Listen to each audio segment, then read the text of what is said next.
But of course, bringing issues of mental health into the public domain and trying to reduce the stigma is of course, a leitmotif which we all have to emphasize. Some of you may have picked up today on Emma Barnett's program on Radio 5 Live, where she was interviewing the Archbishop of Canterbury, Justin Welby, who spoke about the fact that he's on medication for depression, even though he's got a wonderful job, a wonderful family, and such an exciting life. Nevertheless, he still has to take medication to deal with depression that he encounters. So, as I say, this is something that you can be very high functioning and be in a very important job, but nevertheless still confront these issues. Our next speaker I'm going to ask to introduce himself is Rabbi Dr. Tzvi Hirsch Weinreb, who has had many careers. He's a qualified psychotherapist, he's been a Rov, he's been involved in the executive director of the OU, was involved in Kashrus.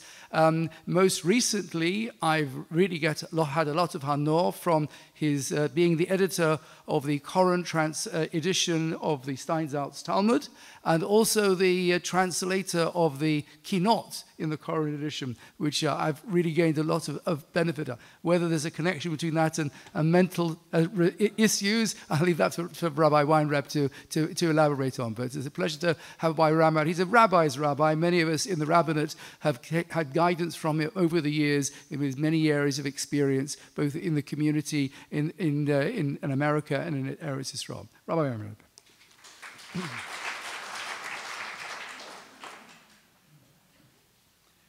Thank you very much, Dayan Binstock. I've had 8 months at least of experience with a deep personal depression. Didn't see any clinician for it. My wife was the one who diagnosed it. And it was the 8 months that I worked on translating the keynote of Tisha B'Av. It's very, very depressing poetry and very frustrating to be able to express the poetic beauty, the poignant tragedy that 44 poets tried to express. It took me 8 months to do it, and those were months of great depression. My topic is one aspect of mental health, and that is mental health in the family. Almost all of us have grown up in a family. And the roots of our being, the ultimate basis of who we are, is, in most instances, formed in the family. Families differ. I think it was Tolstoy in the opening sentence of Anna Karenina who said that healthy families, happy families are all the same. Unhappy families, each one is unhappy in its own way. Very, very interesting insight. What qualifies me to speak about families?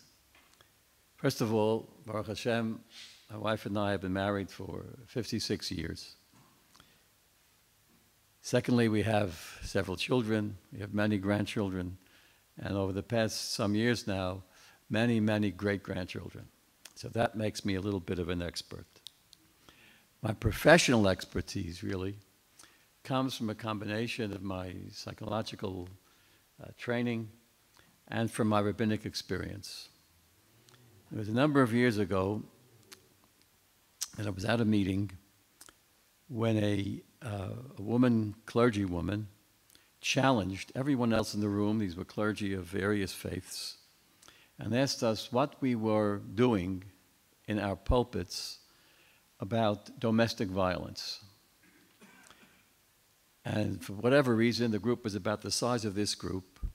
She turned to me. I was sitting in the second row, third row, and I thought I was kind of hidden, but I wasn't. And she called upon me and asked me, Rabbi, what's your sermon going to be about this Shabbat?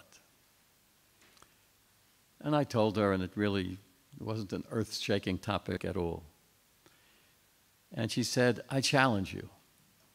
I challenge you this Shabbat to speak about domestic violence, to speak about spousal abuse. I looked at her and said, I'm no expert. Reminds me, sometime subsequently, I was introduced to a rabbinic group, Rabbi Steve Dworkin, Olav HaShalom, Executive Vice President of the RCA, Rabbinical Council of America. And he introduced me to my colleagues in the rabbinate as the expert on wife beating. Luckily, my wife was in the audience, and she's not the quiet type, and she raised her hand and said, "Believe me, he's no expert." In all seriousness, this clergy person, a woman who pointed to me, said, she wasn't Jewish, but she knew enough about Judaism to say, "There's a special portion of the week this week, correct?" I said, "Yes." I challenge you to make a link between that Torah portion and domestic violence and do that as a sermon. It was Parshas Noach. It was somewhat of a challenge, but as the rabbis in the room know, you can always make a connection between the Parsha and any subject whatsoever. I spoke about domestic violence, and believe it or not, that week, I got 4 phone calls from women in the community. 2 or 3 were members of the synagogue and heard the sermon. 1, perhaps 2, I no longer recall. Wasn't even the synagogue, wasn't part of my synagogue constituency, but heard about it and felt, well, here's a rabbi who's speaking about this topic. This goes back almost 30 years ago. And asked to see me. And that brought me into the field of not only domestic violence, but into becoming more and more convinced that if I was going to be helpful either as a psychologist or as a rabbi in any way with mental illness, I would really have to become involved and understand family dynamics, family therapy, family counseling. And that was the beginning of a whole change in my career and in my political advocacy within the Jewish community in the United States to see to it that helplines were established, counseling centers were established, courses were given to high school students about the problems and the dangers of domestic violence, how to, when you're dating, begin to pick up on signals of a potential spouse, male or female, who might be abusive, etc. That's kind of my background. What I'd like to do tonight, very briefly really, al regel achas, really on one foot, is to discuss with you some of the things that parents can do to not guarantee, but to cultivate, to develop mental health in their children. We speak a lot about mental illness. I'm going to change the perspective slightly and speak about mental health. What can parents do to inoculate their children from mental illness, to protect them, to teach them a way of life that can form a healthy way of life and fight off mental illness? The mental illness has many causes. Not all of them are psychological. Some are physiological, biochemical, due to external trauma, external stress that you just can't possibly, as a parent, protect your child for the rest of his or her life from the stresses and challenges of life. But there should be a firm basis laid down in the family for a mentally healthy life. What would it take? I mentioned earlier today in a talk that Dr. Strauss and I gave to a group of students, and I quoted a psychologist, child psychologist, an Israeli, who did most of his work and his publishing in the United States, and he's passed away a long time ago. His writings were very popular in the 1960s, 1970s. One of the things I've noticed, by the way, when it comes to books, that the books that are out of date are not necessarily irrelevant. And the books that are popular today are not necessarily Toras Moshe Misinai. They're not necessarily so authoritative. This is one book that's 50 or 60 years old, but it is not one series of books. But it's quite old, but very, very relevant and useful even today. The author's name was Chaim Ginott, Ginnot, and he wrote books with titles such as Between Parent and Child, Between Parent and Teenager, Between Parent and Teacher. I highly recommend these books. Practical common sense from a child psychologist with great experience. I once heard him talk, and he said, you know, we say, this is an expression that's very common in the United States. I don't know how common it is here. In times of crisis, people are trying to react, and one person says to the other, you know, there's a crisis now, you know, there's a fire burning over there or whatever. Don't just stand there, do something. You've heard similar expressions. Don't just stand there, do something. Chaim Ginott wrote, when it comes to parenting, it's not don't just stand there, do something, but quite different. Don't just do something, stand there. Be there. Be there for your child. Be available. Be present. One of the most important things in parenting, and it's more true now than ever before, is the importance of being present, being there. More and more parents, for all sorts of reasons, two-income families, various kinds of distractions, etc., are simply absent. They're not there. Sometimes they're not there physically. People have long work hours, etc. Sometimes they're there physically, but they're somewhere else. Most often where they are is on this little gadget that everybody in this room has with them. Parents are distracted. Their heads are somewhere else. They're not there for their kids. When you do child therapy, which I've done back in the earlier days of my career extensively, one of the complaints you'll hear from kids, even quite young kids, when they begin to open up is, my mother's not there for me. She didn't come to the ball game. I was a shortstop on the baseball team and she wasn't there. My father couldn't make it to my graduation. He had a business appointment, etc., etc. A parent has to be there.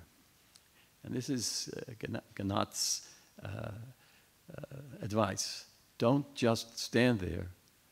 Don't just be there.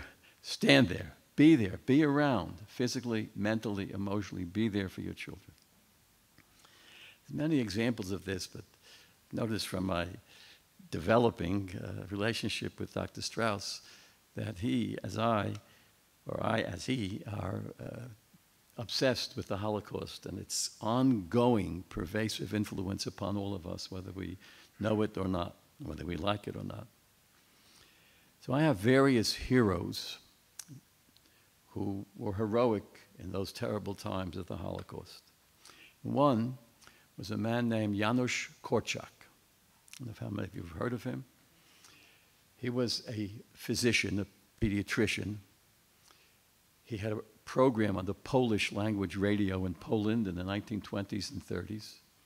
And he was really what we would call today a child psychologist, and a lot to say. He ran an orphanage in Warsaw. Actually, he ran two orphanages. One was for Jewish children only, and one was for mixed Jewish and non-Jewish children. During the terrible years of the Warsaw Ghetto and during the Holocaust, the two orphanages were torn apart. All the Jewish children were in the Warsaw Ghetto, the Jewish ghetto. There was also a Polish ghetto that the Germans, the Nazis, constructed. And he had an orphanage there too. And he was one of the few Jews in the Warsaw Ghetto who had free transit from the Jewish ghetto to the outside non-Jewish world. And he could go back and forth freely. He got word that the Gestapo was coming, the SS was coming, and they were going to take all 250 of his orphans, of his children, his, quote, patients. He would never use the word patients. His boys, girls, and they were taking them to the Umschlagplatz, which was the train station that led to Treblinka. Treblinka was almost instant death. His colleagues in the Gentile orphanage said to him, Dr. Korczak, you don't have to go with them to the Umschlagplatz, to Treblinka, and to the gas chambers. You have a free transit. You're allowed to come into our ghetto, and there you would be at least alive. He said, no, I have to go with the children. And he did. He went with the children. But they tried to persuade him, stay behind. We'll protect you. And he could trust them. He said, no, I must go with the children. I must be there for them. And they said to him, you're insane. You can't do anything for them. You can't fight this. You have no weapons. You have no way of escaping. If you go to the Umschlagplatz and get on that train, in a short train ride, and you're dead. And you can't help them in any way. So he said, and he answered in Polish, I can't tell you the quote in Polish, he said, there are times in life when even if you can do nothing, just being there is the right thing to do. And he was there, and that's where he was killed. And if you go to Treblinka today to visit the remains of Treblinka, you will see no gravestones. You will see stones for every shtetl, almost 10,000 shtetlach that were erased and whose inhabitants died, were killed in Treblinka. But you will see one monument, and that's a monument to Janos Korczak. That's the importance of being there.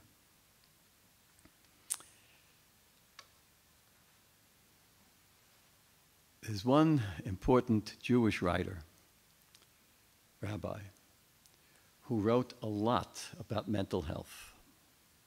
And I suggest his writings to you, but you have to read them with an eye to what they say about mental health. He does not use the word mental health.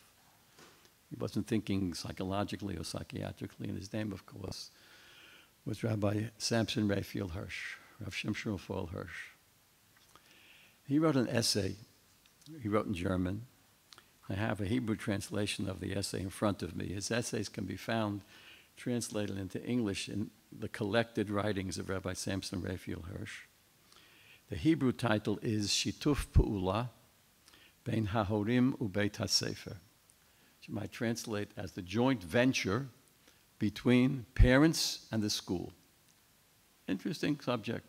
What's the role of the parents? What's the role of the school in raising a child?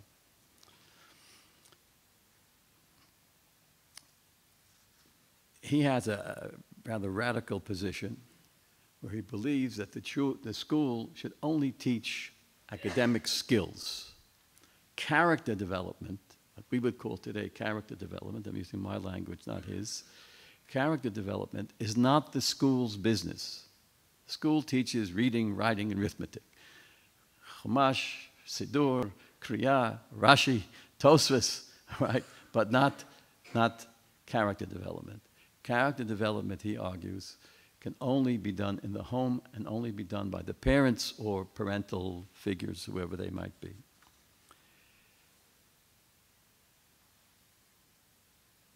I'd like to just list for you his curriculum. What should the parents be doing that only they can do? And he says this very strictly. Rak b'chayim hamishutafim hachofshiyim b'miskeret hamishpacha. It is only in the framework of the family that the following character traits can be cultivated in a human being.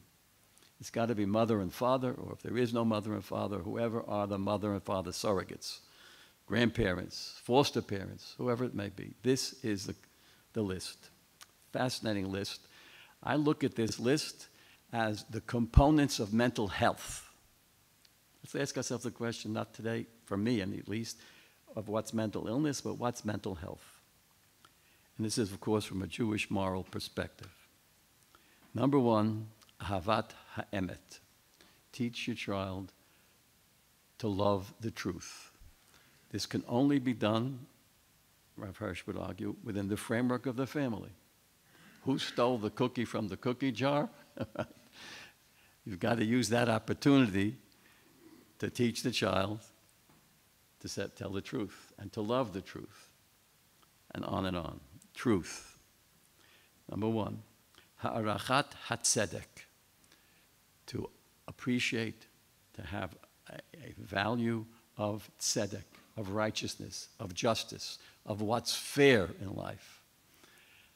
Baruch Hashem, I have now several 3-year-old, 2, 3-year-old, 4-year-old great-grandchildren. And that one of the first things they learn when they're relating to their siblings or on the playground is, it's not fair. Okay, what is fair? That's a teachable moment.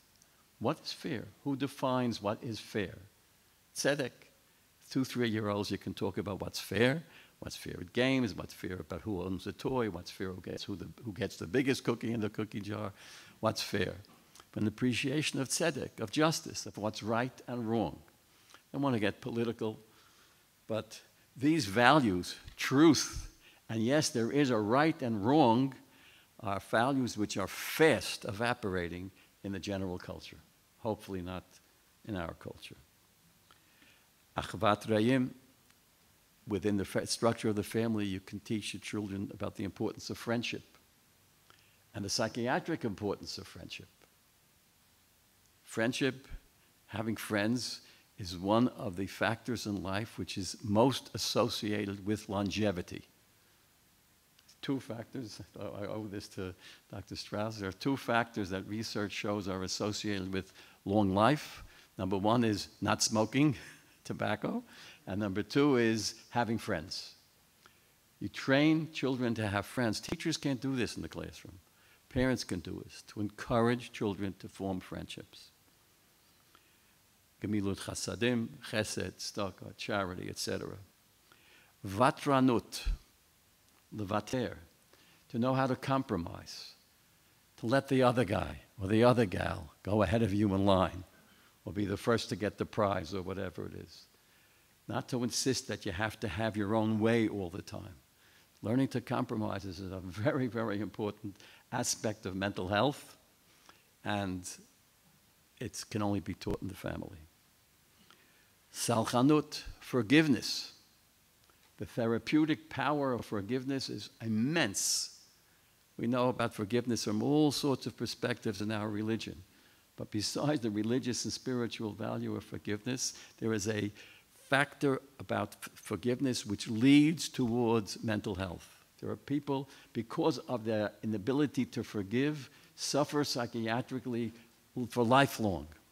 We all know, many of us know families where brothers, sisters, etc., haven't spoken to themselves for decades, no longer even remember why they're not speaking to themselves, and go to their graves never reconciling. And that's illness. Mental health, and insist that we learn to forgive, and this is something parents can teach children. Anava is humility, histapkut b'muat, being satisfied with a little, not thinking you want everything, not being so materialistic, and the importance of appreciating obligations, responsibility, etc. And most important of all, he says, is happiness, simcha. What is simcha? So what's interesting, in our spiritual world, you find all sorts of definitions of simcha. But this is Rav Hirsch, who was, I'm saying this in his praise, a Yekisher Jew, right? A Yekir, who's not known for his emotionality. So how does he define simcha? How does he define happiness? Happiness is knowing your responsibilities and being very happy when you fulfill your responsibilities. Knowing what your assignment is, what your role is, what your job is, what the mitzvah is, and doing it properly, that sense of accomplishment, that's what Chazal calls simcha shel mitzvah. The simcha, the joy, the happiness that comes from doing something right. I gave you a list of, I don't know how many, 8, 10, of the basic components of what parents can do to affect their children in a way that cultivates mental health. And in my opinion, 8 or 10 factors of what really constitutes mental health. Truth, knowing right and wrong, humility, fairness, forgiveness, compromise, and knowing your responsibilities, fulfilling them, and enjoying the fulfillment of one's responsibility. I hope I've fulfilled my responsibility for my talk this evening, and if I did, I'm a happy camper. Thank you.